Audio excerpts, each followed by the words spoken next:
Hi friends, welcome to time changing vlogs. வாங்க இன்றைக்கி பருப்பு உருண்டை குழம்பு பார்க்கலாம். இன்றைக்கி நான் கடலப்பருப்பு வச்சு இன்றைக்கி உருண்டை குழம்பு பண்ணியிருக்கேங்க.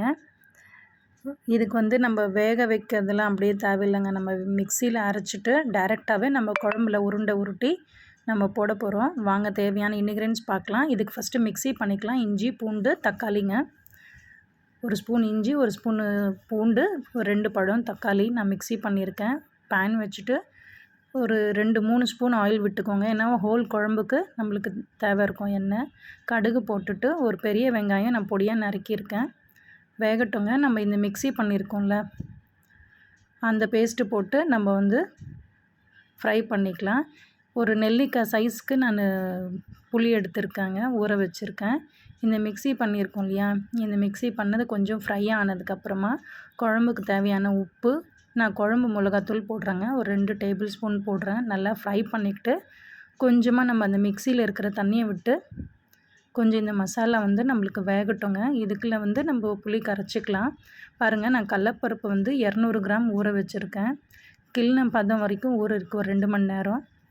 புளியை நல்லா கரைச்சிக்கலாம். பாருங்கள், அந்த மசாலாலாம் நம்மளுக்கு வெந்துட்டு மேலே எண்ணெய் வந்துடுச்சு பாருங்கள். இப்போ இந்த புளி தண்ணியை நம்ம ஆட் பண்ணிக்கலாம். குழிக்கரண்டி வச்சுட்டு சைடில் இருக்கிற அந்த எண்ணெய் எல்லாம் ஒரு வாட்டி நீங்கள் ஃபுல்லாக மிக்ஸ் பண்ணிக்கோங்க.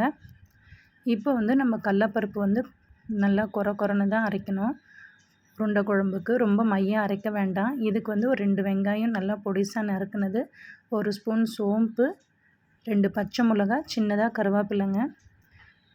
பசங்க இருக்காங்கன்னா நீங்கள் ஒரு பச்சை மிளகா அது மாதிரி போட்டால் கூட போதும். ஏன்னா நம்மளுக்கு உருண்டை சாப்பிடும்போது வரும்.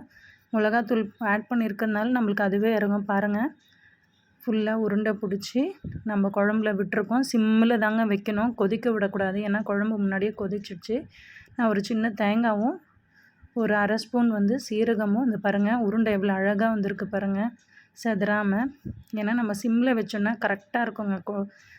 ஃபுல்லாக உங்களுக்கு ரொம்ப ஃப்ளேம் விட்டுருந்தீங்கன்னா அப்போ உங்களுக்கு ஃபுல்லாகவே அந்த உருண்டை செதற ஆரம்பிச்சிடும். அப்புறம் உங்களுக்கு குழம்பு ஃபுல்லாக திக்காகிடும்.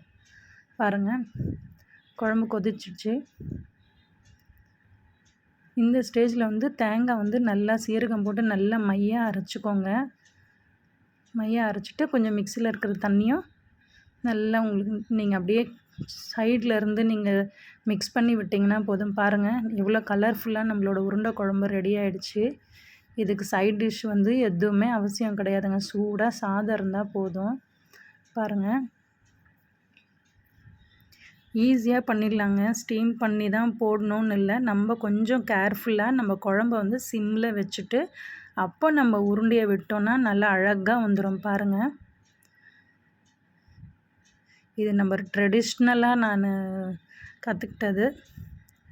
ரெகுலராக எப்போயாவது ஃப்ரைடே சாட்டர்டேஸில் அது மாதிரி நம்மளுக்கு ஏதாவது காரசாரமாக சாப்பிட்ணுன்னு தோணும்போது இது நான் பண்ணி சாப்பிடுவேன். இன்றைக்கி வீடியோ போட்டிருக்கேன். பாருங்கள், சூடான சாதத்தில் நம்ம ஒரு 2 உருண்டை வச்சுட்டு நல்லா டேஸ்ட்டாக இருக்குங்க. இதுக்கு ஒரு அப்பளம் இருந்தால் நல்லாயிருக்கும், இல்லைன்னா கூட நம்ம அப்படியே சாப்பிட்றலாம். பாருங்கள், உருண்டை எப்படி வந்திருக்குன்னு பாருங்கள். எப்படி இருக்குன்னு நீங்களும் ட்ரை